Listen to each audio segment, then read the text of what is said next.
أعوذ بالله من الشيطان الرجيم. بسم الله الرحمن الرحيم. الحمد للہ رب العالمین والصلاة والسلام علی نبینا محمد وعلی آلہ وصحبہ اجمعین، اما بعد۔ آج ہم اللہ کے فضل و کرم سے، اللہ کی توفیق سے امام ابن القیم رحمہ اللہ کے ساتھ ہیں اور ان کی عظیم کتاب الفوائد کے ساتھ ہیں۔ طرح طرح کے فوائد سے بھرپور یہ کتاب ہے۔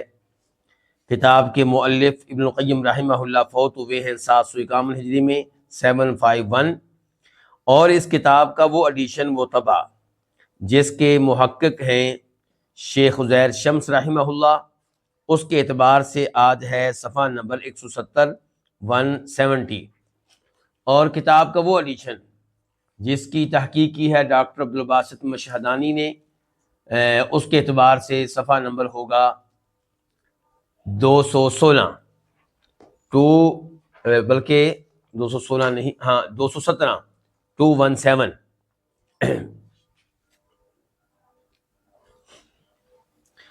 تو آغاز کرتے ہیں اللہ کا نام لے کر۔ امام صاحب فرماتے ہیں آج کے پہلے فائدے میں، فصل علامت صحت الارادہ ان یکون ہم المرید رضا ربہ واستعدادہ للقائہ وحزنہ علی وقت مر فی غیر مرضاتہ واسفہ علی قربہ والانس بہ۔ علامت صحت الارادہ، ارادے کے درست ہونے کی علامت، یعنی کہ جب آپ کوئی عمل کرتے ہیں تو اس میں آپ کا ارادہ، نیت ٹھیک ہے یا ٹھیک نہیں ہے، یہ کیسے پتا چلے گا؟ کیسے پتا چلے گا کہ آپ کی نیت اور آپ کا ارادہ درست ہے یا غیر درست؟ تو کہتے ہیں علامت صحت الارادہ، ارادے کے درست ہونے کی علامت یہ ہے کہ ان یکون ہم المریدی، کہ ارادہ کرنے والے کا مقصود، ہم المریدی، ارادہ کرنے والے کا مقصود کیا ہو؟ رضا ربہ، اپنے رب کی رضا۔ اس کا مقصد یہ ہو کہ مجھے رب کی رضا مل جائے۔ ان یکون ہم المریدی، ارادہ کرنے والے کا مقصود کیا ہو؟ رضا ربہ، کہ اس کے رب کی رضا مل جائے، رب راضی ہو جائے۔ الحمدللہ، دنیا کو راضی کرنا مقصد نہیں ہے، نماز پڑھ کے مال لینا، مال جمع کرنا مقصد نہیں ہے، لوگوں سے شباش لینا مقصود نہیں ہے، بلکہ نمازیں پڑھنے کا مقصد رب راضی ہو جائے، روزے رکھنے کا مقصد رب راضی ہو جائے، تلاوت کرنے کا مقصد رب راضی ہو جائے، یہ درس جس میں ابھی ہم بیٹھے ہوئے اس کا مقصد رب راضی ہو جائے۔ واستعدادہ للقائہ، ارادے کے درست ہونے کی پہلی علامت انہوں نے یہ بتائی کہ ارادہ کرنے والے کا مقصد کیا ہو؟ اس کے رب کی رضا، اور آگے کیا کہتے ہیں؟ اور اس کا تیار ہونا، اس کا تیاری کرنا، کس کا؟ ارادہ کرنے والے کا، ارادہ کرنے والے کا تیار ہونا للقائہ، اللہ تعالیٰ سے ملاقات کے لیے۔ تیاری کیسے ہوگی؟ جس کے ذہن میں یہ ہو کہ میں نے اللہ سے ملاقات کرنی ہے، اللہ کے سامنے پیش ہونا ہے، اللہ کے سامنے میری حاضری ہونی ہے، تو تیاری کیسے کرے گا؟ وہ شراب پیے گا، وہ میوزک سنے گا، وہ لڑکیوں سے غلط تعلقات قائم کرے گا، کیا وہ سود لے گا؟ نہیں، وہ ان تمام کاموں سے بچنے کی کوشش کرے گا جن کاموں کے بارے میں اللہ تعالیٰ روز قیامت سوال کر سکتا ہے، پوچھ سکتا ہے کہ تو نے یہ کام کیوں کیا۔ وہ پھر ایسے اعمال سر انجام دے گا جن اعمال سے اللہ تعالیٰ کو محبت ہے۔ اس کا وقت نمازوں میں گزرے گا، تلاوت میں گزرے گا، ذکر اذکار میں گزرے گا، اچھے لوگوں کے ساتھ گزرے گا، علماء کی مجلس میں گزرے گا، مسجد میں گزرے گا۔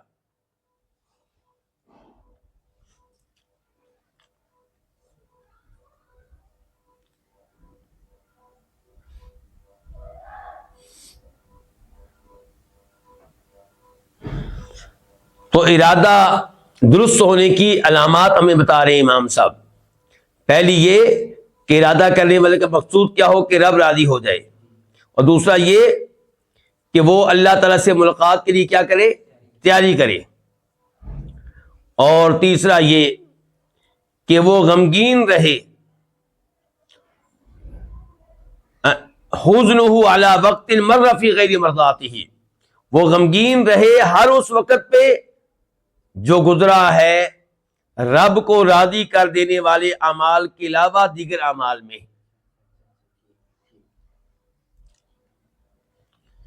یعنی کہ ایک تو یہ ہے کہ جو عمل کرتا ہے اس میں ارادہ کیا ہوتا ہے؟ رب راضی ہو جائے۔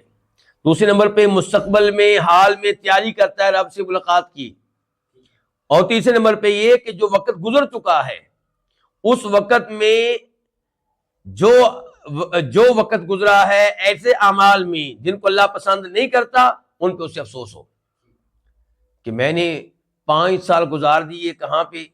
گندے دوستوں میں جہاں میں نمازیں نہیں پڑھتا تھا، میں نے 5 سال گزار دیے سودی بینک کی ملازمت میں، جاب میں، 5 سال میں اللہ تعالیٰ کے حکم کی خلاف ورزی کرتا رہا، تو غمگین رہتا ہے ان اوقات پہ جو گزرے ہیں اللہ تعالیٰ کو راضی کر دینے والے اعمال کے علاوہ دیگر اعمال کو سر انجام دیتے ہوئے۔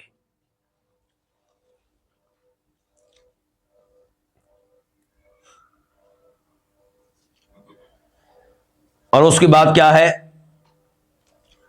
وَأَسَفُهُ عَلَىٰ قُرْبِهِ وَالْأُنْسِ بِهِ، اور اسے ندامت رہتی ہو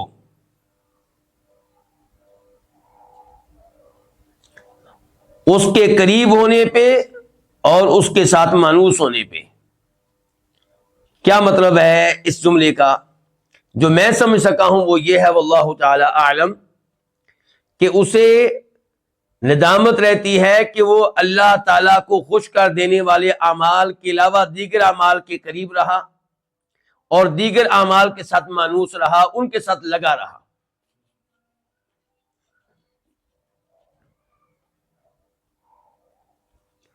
وَجِمَاعُ ذَلِكَ،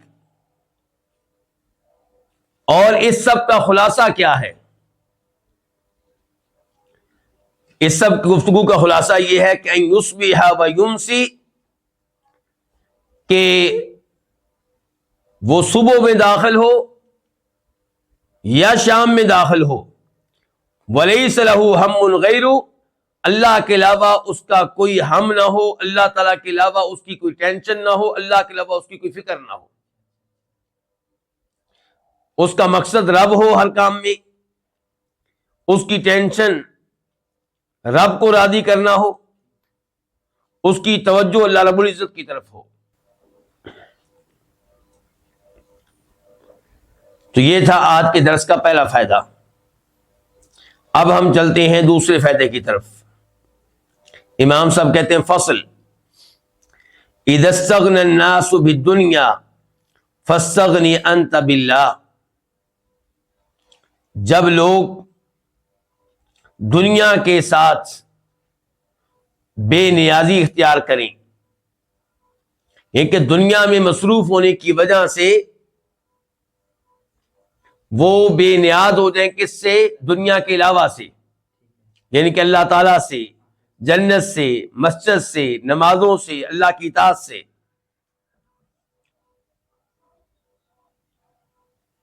فاستغنی انت باللہ، تو آپ بے نیازی اختیار کریں اللہ تعالیٰ کے ساتھ۔ لوگ خوش ہیں کہ ہمیں کیا مل گئی ہے؟ دنیا، اور دنیا مل جانے پہ وہ بے نیاز ہو چکے ہیں، کس سے؟ آخرت سے اور اہل آخرت سے۔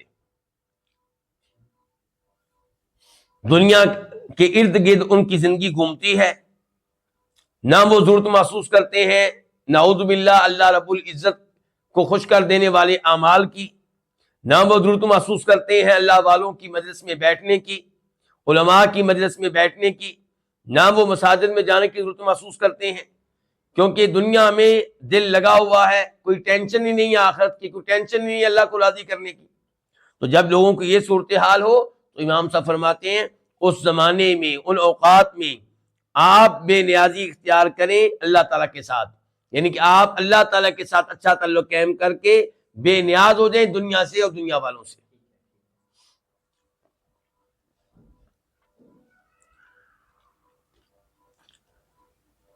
وَإِذَا فَرِحُوا بِالدُّنْيَا فَافْرَحْ أَنْتَ بِاللَّهِ، اور جب لوگ دنیا پہ خوش رہیں تو تو اللہ تعالیٰ کے ساتھ خوش ہو جا. یعنی کہ جب لوگ خوش ہوں کہ ہم نے دنیا حاصل کر لی ہے تو آپ خوش ہوں اس بات پہ کہ آپ اللہ تعالیٰ کے ساتھ جڑے ہوئے ہیں.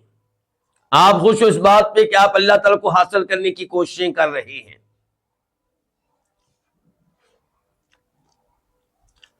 وَإِذَا أَنِسُوا بِأَحْبَابِهِمْ فَاجْعَلْ أُنْسَكَ بِاللَّهِ، اور جب لوگ مانوس ہوں، دل لگائیں. مانوس ہوں کن کے ساتھ؟ اپنے دوست احباب کے ساتھ. فَاجْعَلْ أُنْسَكَ بِاللَّهِ، تو آپ اللہ تعالی کے ساتھ اپنا انس قائم کر لیں. آپ اللہ تعالی کے ساتھ اپنے آپ کو مانوس کر لیں. آپ اللہ تعالیٰ کے ساتھ اپنا دل لگائیں. اللہ کے ناموں پہ غور کرتے ہوئے آپ کا وقت گزرے، اللہ کی صفات پہ غور کرتے ہوئے، اللہ کے لیے نمازیں پڑھتے ہوئے، اللہ کے کلام کی تلاوت کرتے ہوئے، اللہ کا ذکر کرتے ہوئے، اللہ کی نعمتوں پہ غور کرتے ہوئے.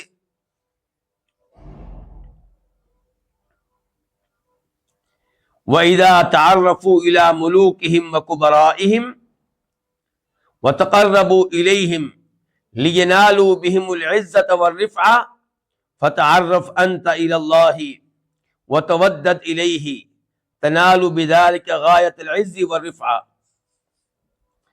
اور جب لوگ جان پہچان بنائیں کن کے ساتھ؟ إِلَى مُلُوكِهِمْ، اپنے بادشاہوں کے ساتھ. اپنے بادشاہوں کے ساتھ جان پہچان بنانے کی کوشش کریں، ان کے ساتھ تعلقات قائم کرنے کی کوشش کریں. وَكُبَرَائِهِمْ، اور اپنے بڑوں کے ساتھ، منسٹر، فلاں بڑا تاجر، فلاں بڑا کھلاڑی، فلاں بڑا اداکار، ان کے ساتھ تعلقات قائم کرنے میں لگے ہوئے ہیں. سیاستدانوں کے ساتھ تعلقات قائم کرنے میں لگے ہوئے ہیں. وَتَقَرَّبُوا إِلَيْهِمْ، اور ان کی قربت ڈھونڈیں. لوگ قربت ڈھونڈیں کن کی؟ بادشاہوں کی اور دنیا کے بڑے بڑے لوگوں کی. کیوں؟ کس لیے؟ لِيَنَالُوا بِهِمْ، تاکہ وہ حاصل کریں ان کے ذریعے العزت، عزت، والرفعت، اور بلندی. یہ چیز آج کل تو بہت زیادہ واضح ہے.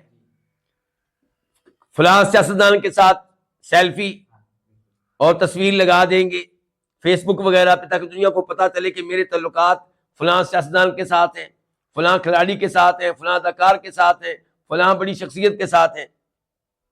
اور سمجھتے ہیں کہ اس طرح ہمیں کیا ملے گی؟ عزت ملے گی، بلندی ملے گی.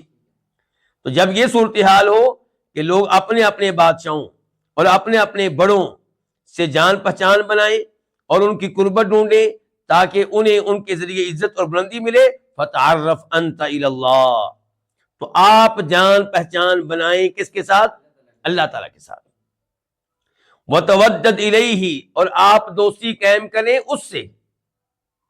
کس سے؟ اللہ تعالیٰ سے.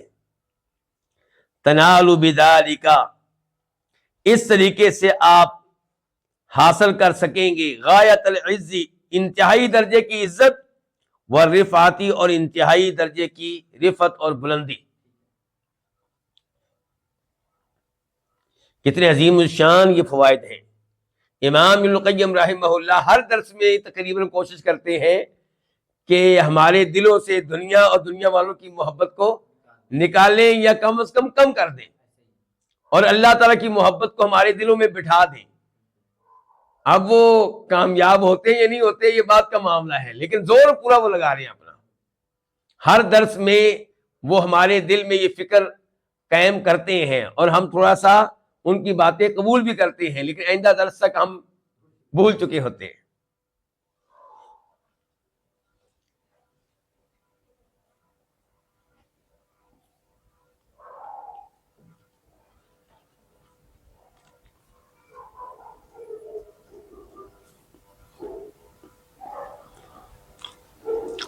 قال بعض الزہاد، یہ اب آپ کہہ سکتے ہیں کہ آج کا تیسرا فائدہ. قال بعض الزہاد، زہاد میں سے کسی نے کہا ہے، زہاد میں سے کسی نے کہا، زہاد جمع ہے کس کی؟ زاہد کی۔ زاہد عام طور پہ کس کو کہتے ہیں؟ وہ جو دنیا سے اعراض کرنے والا ہو، دنیا سے بے رغبت ہو، اس کی توجہ اللہ پہ ہو، اس کی توجہ آخرت پہ ہو، اس کی توجہ جنت پہ ہو، اس کی توجہ جہنم کی آگ سے بچنے پہ ہو، ان کو کیا کہتے ہیں؟ زاہد۔ زاہد کی جمع کیا؟ زہاد۔ تو کہتے ہیں کسی زاہد کا کہنا ہے کہ ما علمت ان احدا سمع بالجنة والنار تأتي عليه ساعة لا يطيع الله فيها بذكر او صلاة او قراءة او احسان۔ ما علمت، مجھے نہیں معلوم کہ بے شک کوئی ایسا شخص ہوگا جس نے جنت اور جہنم کے بارے میں سن رکھا ہو،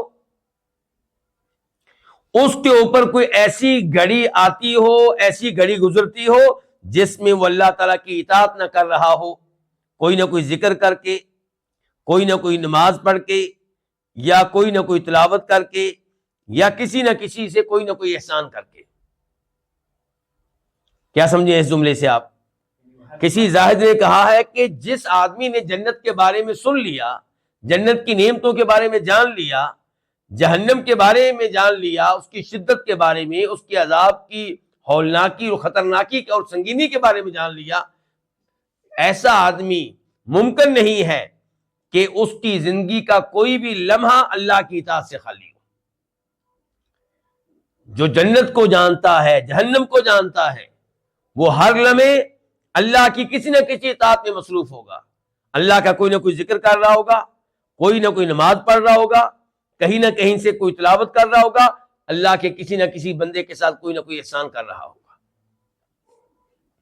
تو یہ تقاضا ہے کس کا؟ جنت اور جہنم پہ ایمان کا۔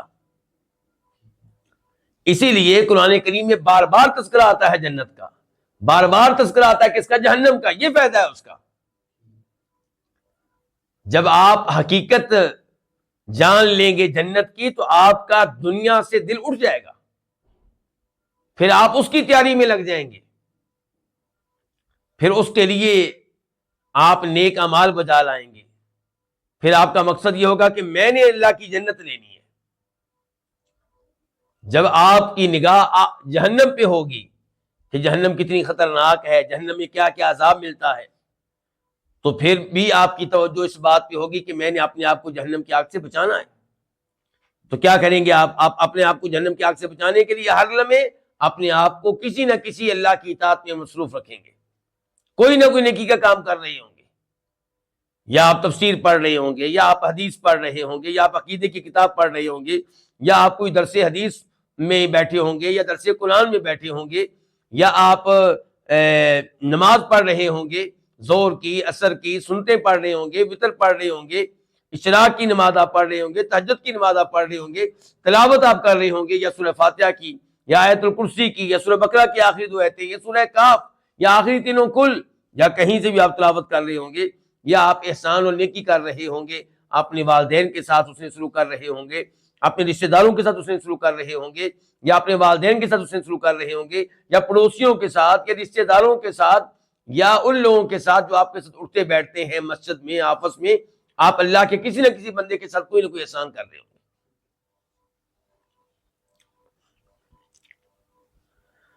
فقال له رجل، تو اس سے ایک آدمی نے کہا، کس سے؟ اس زاہد سے، انی اکثر البکا، میں تو کثرت سے روتا ہوں۔ یعنی کہ اس نے یہ بتانا چاہا کہ میری نگاہ کس پہ ہے؟ جنت حاصل کرنے پہ ہے، جہنم کی آگ سے بچنے پہ ہے، اللہ کے ساتھ میرا تعلق ہے، میں کثرت سے روتا رہتا ہوں۔ فقال، تو اس نے آگے سے کہا، کس نے؟ اس زاہد نے، انک ان تضحک وانت مقر بخطیئتک خیر من ان تبکی وانت مدل بعملک، کہ بے شک اگر تم ہنستے رہو اور تمہیں اعتراف اور اقرار ہو اپنے گناہوں کا، تو یہ بہتر ہے اس سے کہ تم روتے رہو اور تمہیں اپنے اعمال پہ فخر ہو، ناز ہو، بھروسہ ہو۔ ٹھیک ہو گیا؟ یعنی کہ یہ کام جو ہے یہ ہلکا ہے. آپ سے گناہ سرزد ہوتے ہیں اور آپ مانتے ہیں کہ میں گنہگار آدمی ہوں. آپ اس وجہ سے اللہ کے سامنے شرمندہ رہتے ہیں، اللہ سے استغفار کرتے رہتے ہیں، اللہ سے توبہ کرتے رہتے ہیں، اور اس کے ساتھ ساتھ ہنسنے کے موقع پہ ہنستے ہیں آپ اپنی بیگم کے ساتھ، اپنے بچوں کے ساتھ، اپنے دوستوں کے ساتھ. تو وہ کہتے ہیں کہ یہ بہتر ہے اس سے کہ آپ روتے ہوں اور آپ کو دل ہی دل میں بڑا فخر ہو، بڑا ناز ہو، میرے تو بڑے اعمال ہیں، جنت میری پکی ہے، مجھے اللہ جہنم میں کبھی نہیں ڈالے گا. اس قسم کی آپ میں چیز پائی جاتی ہو تو یہ رونا جو ہے، اس رونے سے وہ ہنسنا بہتر ہے. ان المدل، بے شک وہ جسے فخر ہو اپنے اعمال پہ، جسے ناز ہو اپنے اعمال پہ، جسے بھروسہ ہو اپنے اعمال پہ، لا یسعد عملہ فوق رأسہ، اس کا عمل اس کے سر سے اوپر نہیں جاتا، یعنی کہ اللہ تعالیٰ اس کے اعمال کو قبول نہیں کرتا، یہ مراد ہے. فقال، تو اس نے کہا، کس نے؟ وہ آدمی جو کہہ رہا تھا کہ میں بڑا روتا ہوں. اس نے کہا اوصنی، آپ مجھے کوئی وصیت کریں، مجھے کوئی نصیحت کریں.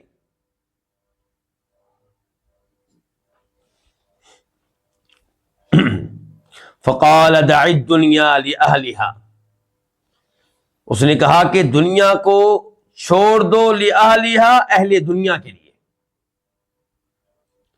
یعنی کہ دنیا کمانے کی ایک دوڑ لگی ہوئی ہے، ان سے متاثر ہو کے کہیں آپ بھی اس دوڑ کا حصہ نہ بن جائیں. ایسا نہ ہو کہ آپ دنیا کی دوڑ میں اللہ کو بھول جائیں، مسجد کو بھول جائیں، نمازوں کو بھول جائیں، تلاوت کو بھول جائیں. آپ سوچیں کہ وہ میرے فلاں دوست نے، فلاں رشتے دار نے یہ بھی پلاٹ لے لیا، یہ بھی گھر بنا لیا، وہ گاڑی لے لی، اس کے بچے اس اسکول میں پہنچ گئے، وہ اتنے مہنگے اسکول میں پڑھتے ہیں. اس قسم کی سوچیں اپنا کے آپ ان کے مقابلے میں لگ جائیں، نہیں، مناسب دنیا آپ لیں جس سے آپ کی زندگی گزر جائے بس. فرمایا دع الدنیا لأہلہا، دنیا کو آپ چھوڑ دیں اہل دنیا کے لیے، دنیا والوں کے لیے، دنیا سے محبت کرنے والوں کے لیے. کما ترکوہم الآخرۃ لأہلہا، جیسے دنیا والوں نے آخرت کو چھوڑ دیا اہل آخرت کے لیے. کتنا عظیم شان جملہ ہے. کہتے ہیں آپ دنیا چھوڑ دیں دنیا والوں کے لیے، وہ کمائیں، وہ حاصل کریں کوٹھیاں، وہ کمائیں گاڑیاں، وہ ایک عہدے کے بعد دوسرا عہدہ حاصل کریں، اور آپ کو ذرا بھی ان کی وجہ سے یہ خیال نہ آئے کہ میں پیچھے رہ گیا، جیسے انہوں نے آخرت کو آپ کے لیے چھوڑ دیا ہے. مسجد میں جائیں، فجر کی نماز میں کتنے لوگ ہوتے ہیں؟ 10-15. تو جو نہیں آئے انہوں نے کیا کیا ہوا ہے؟ انہوں نے آخرت آپ کے لیے چھوڑ دی ہے. یہ اس مقابلے سے وہ نکل گئے.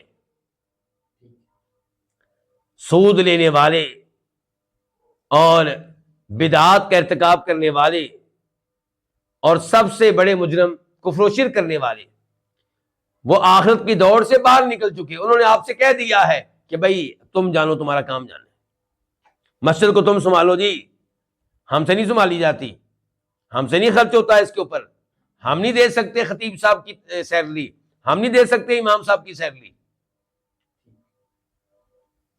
ان کے بچے آپ دیکھ لیں، صبح و شام دنیا کا علم لینے میں لگے ہوئے ہیں، کبھی اسکول پڑھنے جا رہے ہیں، کبھی اس کی ٹیوشن پڑھنے جا رہے ہیں، اور قرآن کوئی پرواہ نہیں انہیں. قرآن کی تفسیر بچوں نے سیکھی کہ نہیں سیکھی، کوئی پرواہ نہیں. بچوں کو درست طور پہ نماز پڑھنے کا طریقہ آتا ہے، انہیں اس کی کوئی پرواہ نہیں. اس کا مطلب یہ ہے کہ آخرت انہوں نے آپ کے لیے چھوڑ دی ہے کہ آپ جانیں، آپ کا کام جانیں. اس لیے آپ حوصلہ رکھیں، جب وہ دنیا کمانے میں ایک دوسرے سے مقابلہ کر رہے ہوں اور آپ پیچھے رہ چکے ہیں اس وجہ سے کہ آپ کی توجہ دین کے اوپر ہے، تو آپ کو ٹینشن نہیں لینی چاہیے. آپ یہ سوچیں کوئی بات نہیں، وہ آخرت کی دوڑ سے باہر نکل گئے اور آپ دنیا کی دوڑ سے باہر نکل گئے. وَكُن فِي الدُّنْيَا كَالنَّحْلَ، یہ وصیت ہو رہی ہے نا، نصیحت ہو رہی ہے اس زاہد کی طرف سے. اپنی اس وصیت میں دوسرے نمبر پہ وہ کہتے ہیں وَكُنْ فِي الدُّنْيَا كَالنَّحْلَةِ، اور آپ دنیا میں رہیں شہد کی مکھی کی طرح. ان اکلت طیبہ، یہ شہد کی مکھی اگر کھاتی ہے تو کیا کھاتی ہے؟ پاک چیزیں کھاتی ہے، عمدہ چیزیں کھاتی ہے، نکمی چیزیں نہیں کھاتی، نقصان دہ چیزیں نہیں کھاتی. وَإِنْ أَطْعَمَتْ طَيِّبًا، اور اگر یہ کھلاتی ہے تو لوگوں کو عمدہ چیز کھلاتی ہے، بہترین قسم کا شہد نکالتی ہے نا. وَإِنْ سَقَطَتْ عَلَىٰ شَيْءٍ، اور اگر یہ کسی چیز پہ گرے بیٹھے تو لم تکسرہ، اس کو توڑتی نہیں ہے، ولم تخدش، اس پہ خراش نہیں لگاتی.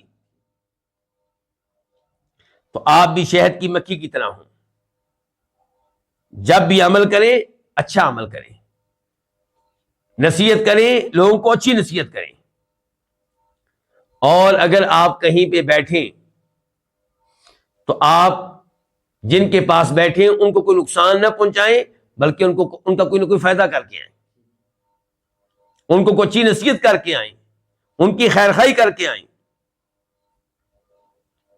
اچھا، یہ کون سے زاہد ہیں، اس بارے میں کچھ معلومات آپ کے سامنے رکھنا چاہتا ہوں. امام ابن ابی شیبہ المصنف میں روایت کرتے ہیں، اور امام احمد الزہد میں، اور دیگر کئی ائمہ کرام وہب بن منبہ سے، اور وہب بن منبہ روایت کرتے ہیں کسی نہ کسی راہب سے. راہب کس کو کہتے ہیں؟ عیسائیوں کا کوئی نہ کوئی درویش.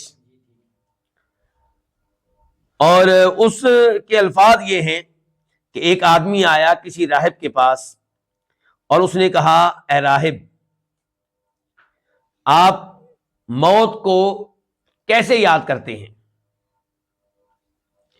تو اس راہب نے کہا میں ہر قدم اٹھاتے ہوئے اور زمین پہ ہر قدم رکھتے ہوئے، زمین سے ہر قدم اٹھاتے ہوئے اور زمین پر قدم رکھتے ہوئے یہ خیال کرتا ہوں کہ میں مرنے والا ہوں، کیونکہ ہر لمحے موت کو میں یاد رکھتا ہوں، ہر قدم رکھتے ہوئے میں سوچتا ہوں کہ شاید یہ میرا آخری قدم ہے، اور زمین سے ہر قدم اٹھاتے ہوئے میرے ذہن میں بات رہتی ہے کہ یہ میں آخری قدم اٹھا رہا ہوں. تو اس نے پوچھا پھر راہب سے اگلا سوال یہ کیا، اللہ کے بارے میں آپ کا عمل کیسا ہے؟ اللہ کو خوش کرنے کے لیے آپ کیا کرتے ہیں؟ آپ کی کیا سرگرمیاں ہیں؟ اس نے کہا آگے سے، میں نہیں خیال کرتا کہ کوئی ایسا شخص ہوگا جس نے جنت اور جہنم کے بارے میں سنا ہوگا پھر اس کے اوپر کوئی ایک بھی گھڑی گزرے جس میں وہ نماز نہ پڑھ رہا ہو. اس آدمی نے کہا، سوال کرنے والے نے، کہ میں نماز میں جب کھڑا ہوتا ہوں تو میں اتنا روتا ہوں کہ میرے آنسوؤں سے سبزیاں اگ سکتی ہیں، میری آنکھوں کے آنسوؤں سے سبزیاں اگ سکتی ہیں، یعنی کہ میرا آنکھوں کا پانی جمع کیا جائے اور وہ ڈال دیا جائے کسی پودے کو تو پودا اگے گا، اتنا میں روتا ہوں. تو اس سے راہب نے کہا کہ اگر تم ہنستے رہو اور تمہیں اعتراف ہو کہ تم اللہ تعالیٰ کے مجرم ہو، تم نے بڑے گناہ کیے ہیں، اللہ کے احکام کی بڑی خلاف ورزیاں کی ہیں، تو یہ اس سے بہتر ہے کہ تم روتے رہو اور تمہیں فخر ہو، تمہیں ناز ہو اپنے اعمال پہ، کیونکہ جسے اپنے اعمال پہ فخر ہو، ناز ہو، اس کی نماز اس سے اوپر نہیں جاتی، ادھر ہی رہتی ہے، یعنی کہ ریجیکٹ ہوتی ہے. تو اس آدمی نے کہا کہ آپ مجھے کوئی وصیت کریں. تو اس نے کہا کہ میں تمہیں وصیت کرتا ہوں کہ دنیا سے اعراض کرو، دنیا سے بے رغبتی اختیار کرو، اور دنیا والوں سے دنیا کے معاملے میں مقابلہ نہ کرو، اور تم شہد کی مکھی کی طرح بن جاؤ کہ اگر وہ کھاتی ہے تو عمدہ چیزیں کھاتی ہے، اور اگر وہ کوئی چیز یعنی کہ نکالتی ہے تو وہ عمدہ چیز ہوتی ہے، اور اگر وہ کسی لکڑی پہ بیٹھتی ہے تو لکڑی کو نقصان نہیں دیتی، نہ اسے توڑتی ہے۔ تو یہ وہ نصیحت ہے جس کی طرف اشارہ کیا ہے امام ابن القیم رحمہ اللہ نے۔ اور اب آپ کو پتہ چل گیا ہوگا زاہد کا معاملہ۔ اب ہم آتے ہیں آج کے درس کے فائدہ نمبر 4 کی طرف۔ فائدہ نمبر 4، امام صاحب کہتے ہیں فصل الزہد اقسام، زہد کی کئی اقسام ہیں۔ زہد کا معنی کیا ہے؟ پہلے کسی چیز سے اعراض، کسی چیز سے بے رغبتی، کسی چیز سے الگ ہو جانا، کسی چیز کو چھوڑ دینا۔ اور عام طور پہ زہد کا استعمال ہوتا ہے دنیا سے اعراض پہ۔ دین کے دنیا سے اعراض کرنے والے کو کیا کہتے ہیں؟ زاہد۔ اور زہد کیا؟ دنیا سے اعراض، دنیا سے بے رغبتی۔ لیکن یہاں پہ امام صاحب نے جب یہ لفظ استعمال کیا ہے فی الحال، تو وہ عام لفظ ہے۔ عام سے مراد کیا؟ زہد کا معنی کیا؟ بے رغبتی، اعراض کسی بھی چیز سے۔ تو کہتے ہیں امام صاحب الزہد اقسام، زہد کی کئی اقسام ہیں۔ نمبر 1، زہد فی الحرامی، حرام چیز سے اعراض، حرام چیز سے بے رغبتی۔ وَهُوَ فَرْضُ عَيْنٍ، اور یہ زہد اختیار کرنا فرض عین ہے، ہر ایک پہ واجب ہے کہ اس زہد کو اختیار کرے۔ کیا دلیل ہے جی اس کے فرض ہونے کی؟ اللہ تعالیٰ فرماتے ہیں نا وَمَا آتَاكُمُ الرَّسُولُ فَخُذُوهُ وَمَا نَهَاكُمْ عَنْهُ فَانْتَهُوا، جس کام سے تمہیں اللہ کے نبی روک دیں، اور جس کام سے اللہ کے نبی روکیں وہ کیا ہوتا ہے؟ وہ حرام ہوتا ہے۔ جس کام سے اللہ کے نبی روک دیں اس سے رک جاؤ، اس سے دور رہو۔ جس کا مطلب یہ ہے کہ یہ اس چیز سے اعراض، اب اس چیز سے بے رغبتی جو حرام ہے، یہ کیا ہے؟ واجب ہے، یہ فرض ہے، اور ہر ایک کے اوپر فرض ہے۔ اور نبی علیہ السلام کی حدیث ہے جس میں آپ فرماتے ہیں کہ جب میں تمہیں کسی چیز کا حکم دوں اور جب میں تمہیں کسی چیز سے منع کروں تو اس میں اصول کیا ہے؟ فرمایا اذا نہیتکم عن شیء فاجتنبوہ، جب میں تمہیں کسی چیز سے منع کروں تو اس سے اجتناب کرو، اس سے دور رہو۔ تو اس سے اجتناب کرنا کیا ہوا؟ فرض ہوا۔ اور فرمایا جب میں کوئی کام کرنے کا حکم دوں تو اسے کرو اپنی طاقت کے مطابق۔ تو یہ بات امام صاحب کی بالکل واضح ہے کہ حرام چیزوں سے اعراض کرنا، بے رغبتی کرنا، یہ والا زہد جو ہے یہ کیا؟ فرض عین ہے۔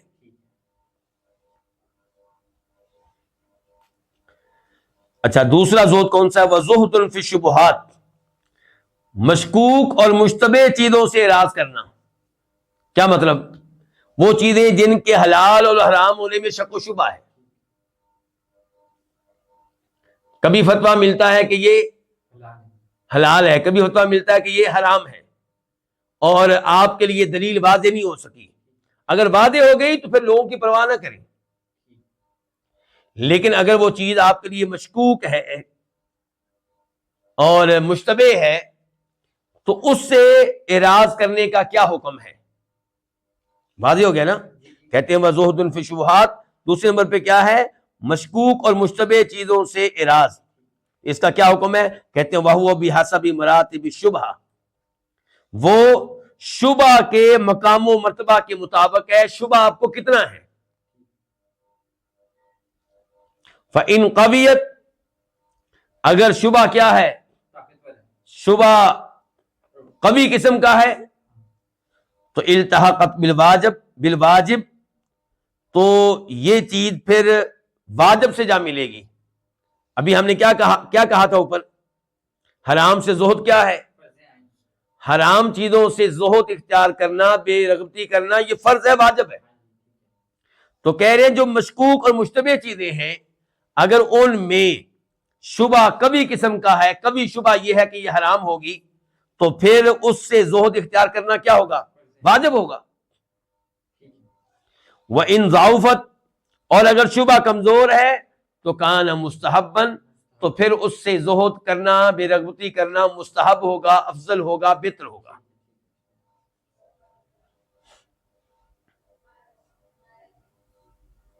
اس بارے میں وہ حدیث آپ لوگوں کے ذہنوں میں ہوگی، فرماتے ہیں نبی علیہ السلام ان الحلال بین وان الحرام بین وبینہما امور مشتبہات لا یعلمہن کثیر من الناس فمن اتقى الشبہات فقد استبرأ لدینہ وعرضہ ومن وقع فی الشبہات وقع فی الحرام کالراعی یرعى حول الحمى کہ آپ علیہ السلام فرماتے ہیں حلال چیزیں بالکل واضح ہیں اور حرام چیزیں بھی واضح ہیں. زنا حرام ہے، واضح ہے. سود حرام ہے اور یہ چیز کیا ہے؟ واضح ہے. اور حلال چیزیں بھی واضح ہیں. شادی کرنا کسی لڑکی سے شریعت کے اصولوں کے مطابق یہ کیا ہے؟ حلال ہے. شادی کے بعد اس سے تعلق قائم کرنا یہ کیا ہے؟ حلال ہے. تو حلال چیزیں واضح ہیں، حرام چیزیں واضح ہیں. اور ان کے بیچ میں کچھ چیزیں ایسی ہیں جو مشکوک ہیں، جو مشتبہ ہیں، جن کے اصلی حکم کو بہت سے لوگ نہیں جانتے. یہ ذہن میں رکھنا ہے کہ یہ تیسرے نمبر کی جو چیزیں ہیں اللہ تعالیٰ کی طرف سے یہ بھی واضح ہیں، لیکن کئی لوگوں کے لیے وہ چیزیں کیا ہو جاتی ہیں؟ مشکوک اور مشتبہ ہو جاتی ہیں. ان کو سمجھ نہیں آتی کہ یہ کے اوپر فتویٰ حلال کا لگے گا کہ حرام کا لگے گا. تو فرمایا نبی علیہ السلام نے وہاں پہ کیا کرنا ہے؟ فرمایا جو آدمی ان مشتبہ چیزوں سے بچے گا وہ اپنے دین کو بھی بچا لے گا اور اپنی عزت کو بھی بچا لے گا. ایسے ہی ہے نا، کسی چیز کے بارے میں شبہ ہے کہ یہ سود ہے یا نہیں، اب آپ کو خود بھی واضح طور پہ اس بارے میں کوئی دلیل نہیں مل رہی، واضح کوئی رائے آپ کی نہیں بن رہی، تو اب آپ کیا کریں؟ آپ اس سے دور رہیں گے تو دین بھی آپ کا محفوظ اور عزت بھی محفوظ. کوئی یہ نہیں کہے گا جناب یہ دیکھو یہ تو حرام کھاتا ہے. اور جو مشکوک چیزوں میں، مشتبہ چیزوں میں واقع ہوگا ان کا استعمال کرے گا، ان کے ساتھ ڈیلنگ کرے گا یہ سوچ کر کہ بھائی اس کے اوپر واضح طور پہ حرام کا فتویٰ نہیں ہے، گنجائش ہے، تو یہ آدمی خطرہ یہ ہے کہ کل کو حرام میں بھی واقع ہو جائے گا. اس کی صورتحال اس چرواہے کی طرح ہوگی جو بادشاہ کی چراگاہ کے ارد گرد اپنی بکریاں چراتا ہے. بادشاہ کے لیے زمین مخصوص کر دی گئی ہے کہ یہاں پہ صرف بادشاہ کی اونٹنیاں، بادشاہ کی بکریاں، بادشاہ کی گائیاں وہ آ کے یہ چارہ کھائیں گی، اور بارڈر لگا دیا گیا ہے اور دائیں بائیں لکھ دیا گیا ہے خبردار کوئی اپنے جانور بادشاہ کی چراگاہ میں لے کر نہ آئے. تو کچھ لوگ کہتے ہیں، وہ سیانے بننے کی کوشش کرتے ہیں، سمجھدار بننے کی کوشش کرتے ہیں، وہ کہتے ہیں کہ بھئی چارہ جتنا اچھا بادشاہ کی چراگاہ کے ارد گرد ہے نا کہیں اور نہیں ملتا، تو میں اپنی بکریاں ادھر لے کے جاتا ہوں. ٹھیک ہے، میں اپنی بکریوں کو بادشاہ کی چراگاہ میں نہیں جانے دوں گا، لیکن بادشاہ کی چراگاہ کے ارد گرد گھاس بڑا شاندار ہے، وہاں کوئی بھی نہیں جاتا، میں اکیلا ہی جاؤں گا اور بکریاں چراؤں گا وہاں پہ. تو یہ آدمی اپنے آپ کو خطرے میں ڈال رہا ہے، کیونکہ اگر کوئی بکری داخل ہو گئی تو بادشاہ بڑا ہو سکتا ہے ظالم ہو، اور اس کے جو ملازمین ہیں وہ ظالم ہو، چھوڑیں گے نہیں، وہ اس کی بکری کیا اس کی بھی ٹکا بوٹی کر دیں گے. تو یہ اپنے آپ کو خطرے میں ڈال رہا ہے. تو فرمایا یہی صورتحال ہے اس آدمی کی جو مشکوک اور مشتبہ چیزوں کا ارتکاب کرتا ہے، ان میں واقع ہوتا ہے یہ سوچ کے کہ بھئی اس میں اختلاف موجود ہے. لیکن یہ کن چیزوں کی بات ہو رہی ہے؟ جن کے بارے میں آپ کی کوئی رائے نہیں بن سکی، یا جن علماء پہ آپ اعتماد کرتے ہیں ان کی کوئی رائے نہیں بن سکی. لیکن جس چیز کے بارے میں خود آپ کی رائے دل میں واضح ہے کہ نہیں یہ چیز حرام ہے، پھر آپ کہیں جی علماء نے یہ کہا ہے، تو یہاں علماء کا اعتبار نہیں ہوگا، وہاں خود آپ دیکھیں آپ کا دل کس پہ مطمئن ہے. لیکن آپ کا دل مطمئن ہو دلائل کی روشنی میں، شہوت کی وجہ سے نہیں، اپنی رغبت کی وجہ سے نہیں. اب مثال کے طور پہ آپ سگریٹ کو لے لیں، کم از کم میں اپنے بارے میں بات کر رہا ہوں کہ میں سگریٹ کے بارے میں یہ رائے رکھتا ہوں کہ وہ حرام ہے، اور بڑی واضح رائے ہے میری اس بارے میں. اب میرے لیے سگریٹ کا معاملہ مشتبہ نہیں ہے، میرے لیے واضح ہے کہ وہ حرام ہے. تو میرے لیے واجب ہے کہ میں اس سے بچوں اور اس سے دور رہوں، اور یہی میں لوگوں کی رہنمائی کروں گا۔ لیکن اگر لوگوں میں سے کوئی ایسا ہے جس کے لیے یہ معاملہ واضح نہیں ہے تو اس کو بھی ہم یہی کہیں گے کہ آپ کے لیے اگرچہ معاملہ واضح نہیں لیکن مشکوک چیز تو آپ بھی اس کو مانتے ہیں، مشتبہ تو آپ بھی اس کو مانتے ہیں، تو بہتر یہی ہے کہ آپ اس سے دور رہیں۔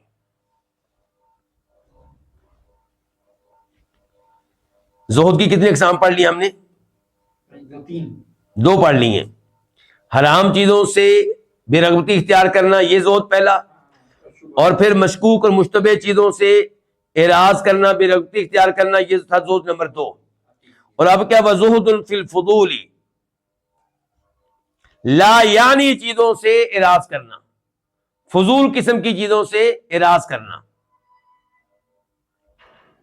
اور اسی کے ساتھ ہی آپ ملا لیں وزہد فی ما لا یعنی من الکلام والنظر والسؤال واللقاء وغیرہ، اور اعراض کرنا لا یعنی قسم کی گفتگو سے، اور لا یعنی قسم کی نظر سے نگاہ ڈالنے سے، اور لا یعنی قسم کا سوال کرنے سے، اور لا یعنی قسم کی ملاقاتیں وغیرہ کرنے سے۔ کیا سمجھیں یہاں پہ پہلے تو میں آپ کے سامنے وہ حدیث رکھوں گا جس میں فرماتے ہیں نبی کریم صلی اللہ علیہ وسلم، ترمذی شریف کی حدیث ہے، شیخ البانی نے اس حدیث کو قابل قبول قرار دیا ہے کہ من حسن اسلام المرء ترکہ ما لا یعنی، انسان کے اسلام کی یہ خوبی ہے کہ وہ ان چیزوں سے دور رہے جو لا یعنی قسم کی ہوں، لا یعنی قسم کی چیزوں سے دور رہنا چاہیے۔ تو یہاں پہ یہی کچھ امام صاحب ہمیں سمجھا رہے ہیں کہ آپ اس گفتگو سے دور رہیں، ایسی گفتگو نہ کریں جس کا کوئی فائدہ نہ ہو، ایسی گفتگو نہ کریں جس کا کوئی فائدہ، آپ کے منہ سے وہ لفظ نکلے جو روز قیامت آپ کے لیے مفید ہو۔ حرام گفتگو تو کرنی نہیں ہے، وہ تو حرام ہے، لیکن وہ گفتگو بھی نہ کریں، امام صاحب کہہ رہے ہیں جس کا کوئی فائدہ نہ ہو اگرچہ حرام نہیں ہے۔ والنظر، اور لا یعنی قسم کی نگاہ ڈالنے سے بھی بچیں، ان چیزوں کو دیکھنا، ان کو دیکھنا جن کو دیکھنے کا کوئی فائدہ نہیں ہے۔ لا یعنی قسم کا سوال کرنے سے بھی بچیں، لا یعنی قسم کی چیزوں کے بارے میں معلومات لینا، ان کے بارے میں اسٹڈی کرنا، ان کے بارے میں سرچ کرنا،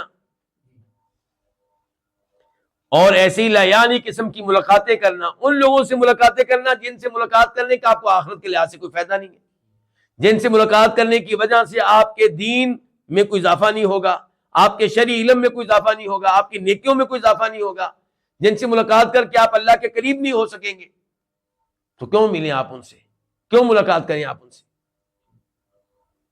تو یہ بھی ایک زہد ہے۔ لیکن اس زہد کا حکم کیا ہے؟ ظاہر ہے کہ اس زہد کے بارے میں ہم یہ نہیں کہہ سکتے کہ اس کو اختیار کرنا واجب ہے،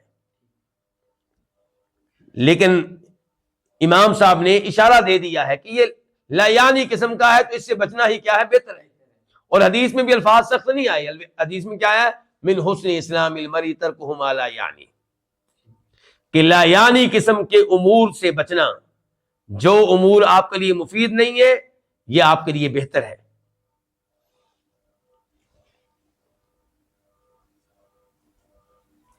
اس کے بعد فرماتے ہیں وَزُهْدٌ فِي النَّاسِ، کیا کرنا؟ لوگوں سے اعراض کرنا، لوگوں سے بے رغبتی اختیار کرنا۔ اس کا کیا مطلب ہے جی؟ اور اس کا کیا حکم ہے؟ اس بارے میں پہلے تو ایک حدیث آپ کے سامنے رکھوں گا، سنن ابن ماجہ کی حدیث ہے، نمبر ہے 4102 4102۔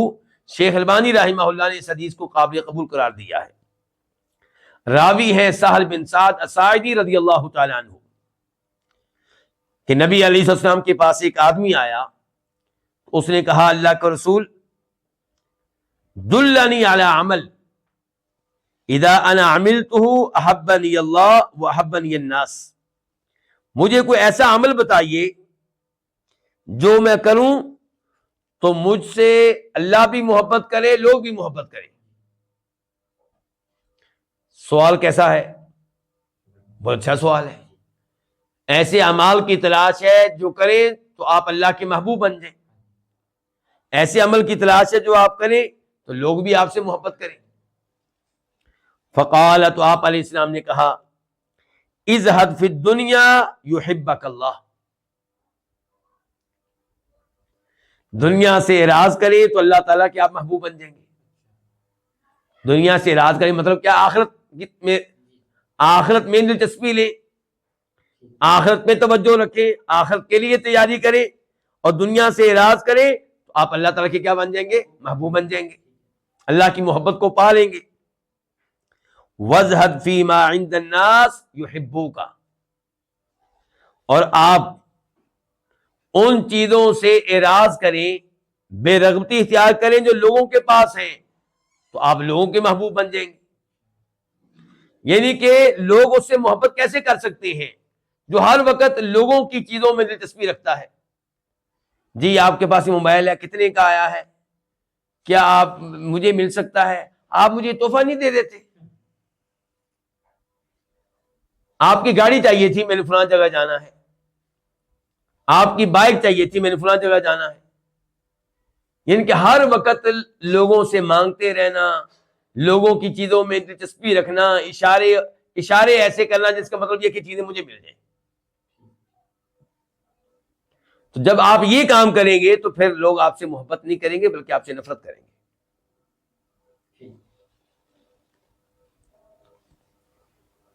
تو یہی کہا یہاں پہ امام صاحب نے وَزُهْدٌ فِي النَّاسِ، لوگوں سے بے رغبتی اختیار کرنا، یہ بھی ایک زہد ہوتا ہے۔ تو آپ کن لوگوں سے بے رغبتی اختیار کریں؟ پھر جو دنیا والے ہیں، ان لوگوں میں دلچسپی لیں، ان کی مجلس میں بیٹھیں، ان سے تعلق قائم کریں جن سے تعلق قائم کرنے کے نتیجے میں آپ اللہ کے قریب ہو سکیں، جن سے تعلق قائم کرنے کے نتیجے میں آپ کو آخرت کی تیاری میں مدد مل سکے۔ مثال کے طور پہ اس آدمی سے تعلق قائم کریں جو آپ کو درس حدیث میں لے کر جاتا ہے، جو آپ کو درس تفسیر میں لے کر جاتا ہے، تفسیر کی کلاس میں لے کر جاتا ہے، جو آپ کو خطبہ جمعہ کے لیے کسی ایسی مسجد میں لے کر جاتا ہے جہاں آپ کو توحید کی گفتگو سننے کا موقع ملتا ہے۔ تو ایسے لوگوں سے اعراض نہیں کرنا بلکہ ایسے لوگوں سے تعلق قائم کرنے کی کوشش کرنی ہے۔ لیکن وہ لوگ جن سے تعلق قائم کریں تو آپ کی نمازیں ضائع ہوں، آپ کی دلچسپی جو دین میں ہے وہ ختم ہو رہی ہو، کم ہو رہی ہو، تو ایسے لوگوں سے بے رغبتی کرنا، اعراض کرنا کیا ہو جائے گا؟ واجب ہو جائے گا۔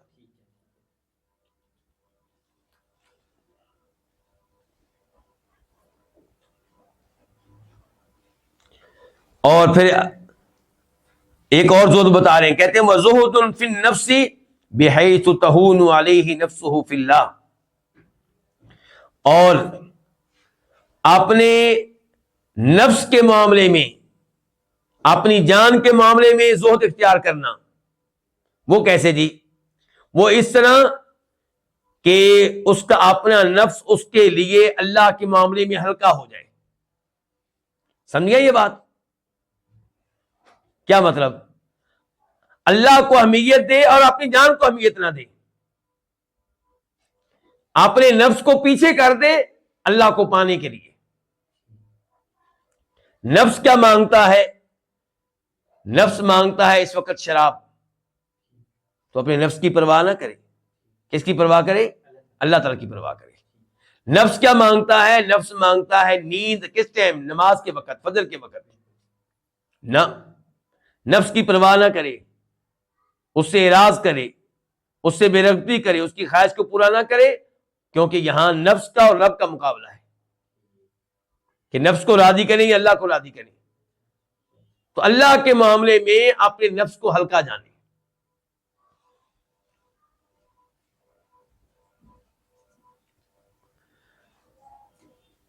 وَزُهْدٌ جَامِعٌ لِذَلِكَ كُلِّ، امام صاحب کہتے ہیں اور ایک زہد وہ ہے جو گزشتہ تمام زہد کی اقسام پہ مشتمل ہے، سب اس کے اندر داخل ہیں، یہ سب کو شامل ہے۔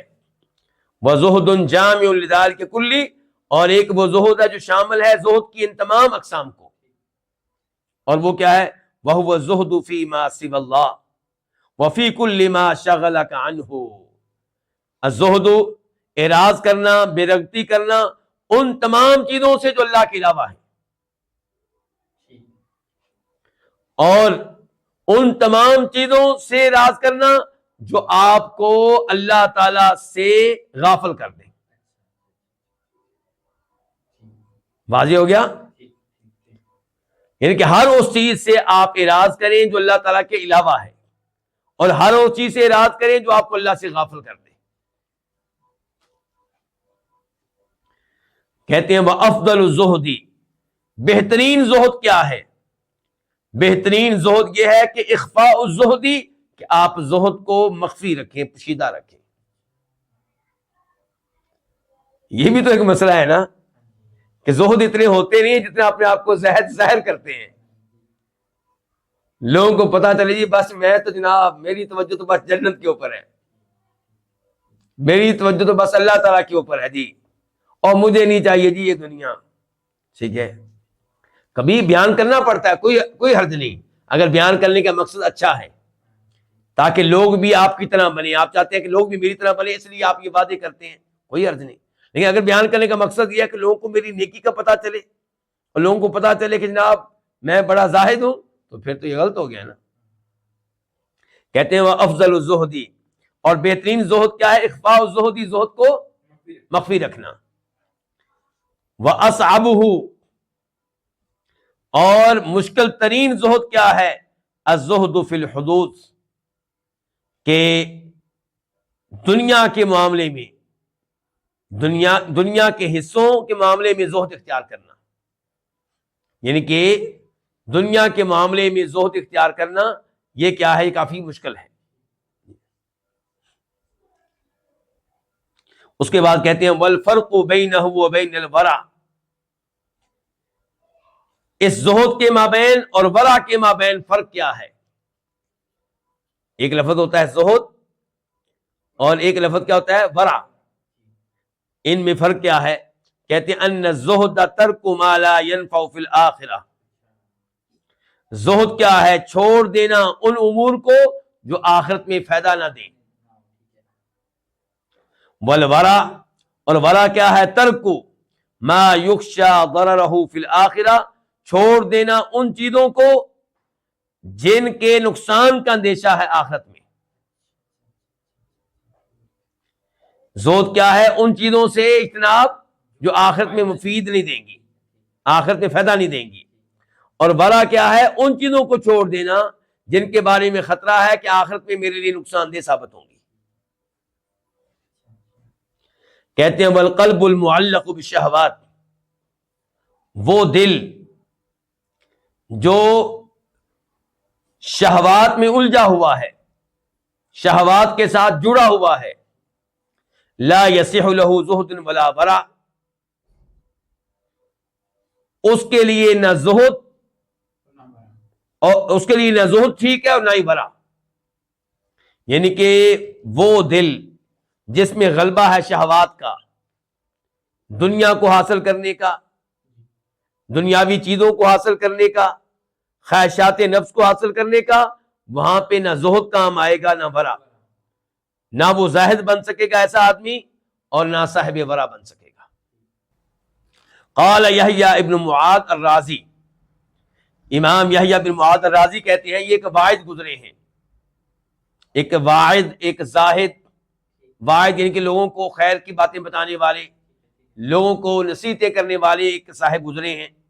امام ذہبی نے ان کا تذکرہ سیر اعلام النبلاء میں کیا ہے، 13ویں جلد میں صفحہ نمبر 5 پہ، یہ 15 پہ، صفحہ نمبر 15 پہ، والیم 13 اور پیج نمبر 15۔ کہتے ہیں عجبت من ثلاث، مجھے تعجب ہوتا ہے تین چیزوں پہ، تین چیزوں پہ، تین لوگوں پہ مجھے تعجب ہوتا ہے۔ نمبر 1، رجل یرائی بعملہ مخلوقا مثلہ ویترک ان یعملہ للہ.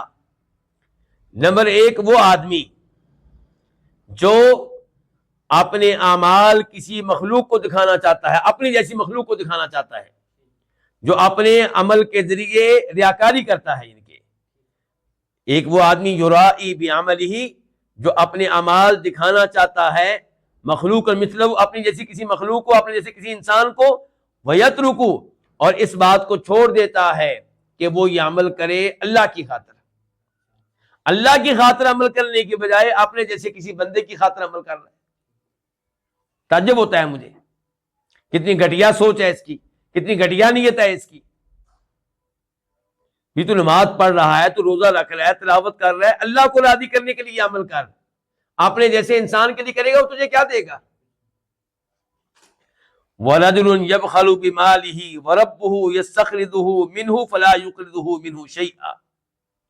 دوسرے نمبر پہ تعجب کس کے آدمی کے اوپر ہوتا ہے؟ وہ آدمی یبخل بمالہ جو اپنے مال کے ساتھ بخیل بن جاتا ہے، اپنے مال میں بخل کرتا ہے، کنجوسی کرتا ہے، جبکہ اس کا رب اس سے قرض مانگ رہا ہے منہ اس مال سے. فلا یقرضہ تو اپنے رب کو اس مال میں سے کچھ بھی قرض نہیں دیتا. کیا مطلب؟ وہ آدمی جس کو اللہ نے مال دیا اللہ کی راہ میں ایک پیسہ بھی خرچ نہیں کرتا، کنجوس ہے، اللہ کی راہ میں مال نہیں دیتا. تو مجھے تعجب ہوتا ہے کہ اللہ تو اس سے قرض مانگ رہا ہے. دنیا میں اگر کوئی امیر آدمی ہم سے قرض مانگے کبھی تو ہم خوشی سے دیں گے کہ آج میں اس کو 100 روپیہ دیتا ہوں، اس کو پھنسا ہوا ہے، پیسے تو اس کے پاس گھر میں بہت ہیں، یہاں پھنسا ہوا ہے، 100 روپیہ مجھ سے مانگ رہا ہے، میں دے دیتا ہوں، کل بڑے مجھے فائدے دے گا. یہ میں نے آج 100 دے دیا نا، امید یہ کہ واپس مجھے 1000 سے کم نہیں کرے گا. تو یہاں پہ آپ سے قرضہ مانگ رہے اللہ تعالیٰ، تو آپ کو تو خوشی خوشی دینا چاہیے کہ جناب فائدہ ہی فائدہ ہے. اللہ کو قرض دیں گے تو فائدہ ہی فائدہ ہے، بڑا ثواب دے گا. کہتے ہیں تیسرے نمبر پہ وَرَجُلٌ يَرْغَبُ فِي صُحْبَةِ الْمَخْلُوقِينَ وَمُوَدَّتِهِمْ. اور تعجب جس کے اوپر کیا جائے گا ایک تیسرا آدمی کون سا ہے؟ وہ آدمی جو مخلوق کی صحبت میں اور ان کی دوستی میں دلچسپی رکھتا ہے. کچھ لوگوں کے ساتھ اٹھنا بیٹھنا چاہتا ہے، ان سے دوستی لگانا چاہتا ہے. واللہ یدعوہ الی صحبتی و مودتی، جبکہ اللہ تعالیٰ اس کو بلا رہا ہے اپنے ساتھ کی طرف اور اپنی دوستی کی طرف. اللہ اسے کہتا ہے میرے ساتھ رہ، میرے ساتھ وقت گزار. اللہ تعالیٰ کہتا ہے مجھ سے دوستی لگا، اور اس کو دلچسپی اللہ کی بجائے کس سے ہے؟ اللہ کی مخلوق سے. تو اس کے اوپر بھی وہ کہتے ہیں مجھے تعجب ہوتا ہے. بڑا عظیم فائدہ ہے یقیناً یہ بھی. اللہ رب العزت سے دعا ہے کہ اللہ تعالیٰ ان فوائد سے فائدہ اٹھانے کی توفیق عنایت فرمائے، اور ہر طرح کے شر سے اللہ تعالیٰ ہمیں محفوظ رکھے، اور اللہ تعالیٰ امام ابن القیم رحمہ اللہ کو اور آپ سب کو بھی جزائے خیر دے، اور اللہ کرے کہ ہماری یہ مجالس اسی طرح قائم و دائم رہے، اور اللہ تعالیٰ ہمیں اخلاص دے. وآخر دعوانا الحمد للہ رب العالمین.